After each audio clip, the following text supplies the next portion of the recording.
Бүгінде психолог мамандар адамдардың мінез-құлқын анықтау үшін түрлі тәсілдерді ойлап тапқан.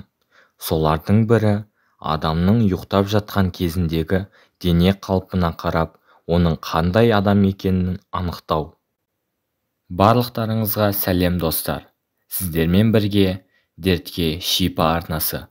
Бүгінгі видеода біз сіздердің ұйықтау қалпыңызға қарап, мінез-құлқыңызды анықтайтын боламыз. Олай болса, кеттік.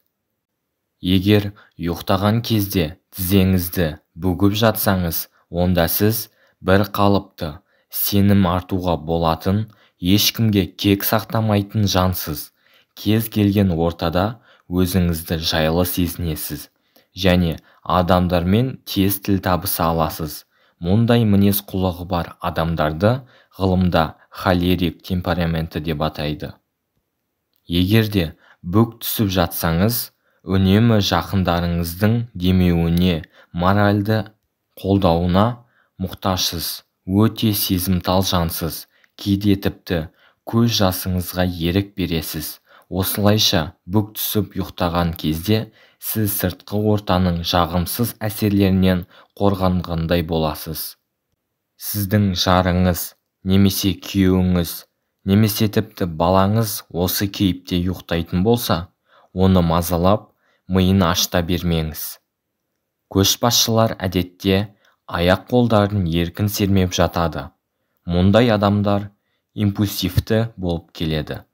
Олар жұмыста да, отбасында да тәртіп орнатып, бәрін қадағалап жүреді. Алдын ала дайындалып, алдағы күндеріне жоспар құрып, діттеген мақсаттарына оңай жетеді. Тыңғылықтығы мен қайтпастығына қарай бұл топтағы адамдар кез келген өмір асуларын оңай бағындырады. Үнемі шалқасынан ұйықтайтын адамдар әрдайым позитивті көңілді жүреді. Сіз жұрт назарын өзіңізге аударғанды жақсы көресіз және шулы кездесулерде жүргенді қалайсыз. Жұмыста еңбекқорсыз, бір беткей, шындықты бетке айтатын жансыз және ол сізге ұнайды. Отбасында да, жұмыста да көшбасшысыз. Бар назар тек қана өзіңізде. Бұл кейіпте көбінесе ер адамдар ұйықтайды. Қарауылда тұрған күзетші секілді ұйықтасаңыз, өмірдегі мақсатты айқын және сол мақсатына аңдап басып, асықпай жететін жансыз. Сіз қаталсыз және айналаңыздағы адамдарға да қаталдық танытасыз. Бірақ көп жағдайда өзіңізге тым көп жауапкершілік аласыз. Тырна сияқты ұйықтайтын адамдар.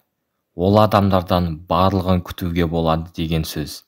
Мінезіңіз құбылып тұрғандықтан, жақындарыңыз бен айналадағы адамдарды таң қалдырып, әрдайым тамсамдырып жүресіз. Жымиып тұрып, айқайға әп-сәтте басуыңыз әбден мүмкін. Көп жағдайда белгілі бір таңдау жасаған кезде көп кідіріп қаласыз. Өмірде, қызметте тұрақтылық пен тыныштықты, ixтияттылықты қалайсыз.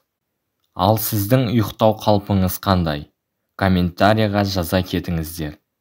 Біз айтқан мінездермен сәйкес келе ме? Оны да бөлісе кетіңіздер. Құрметті достар, сіздермен бірге болған дертке шипа арнасы. Егер де біздің видео ұнаған болса, арнаға тіркеліп, лайк баса кетулеріңізді сұраймыз. Аман, сау болыңыздар.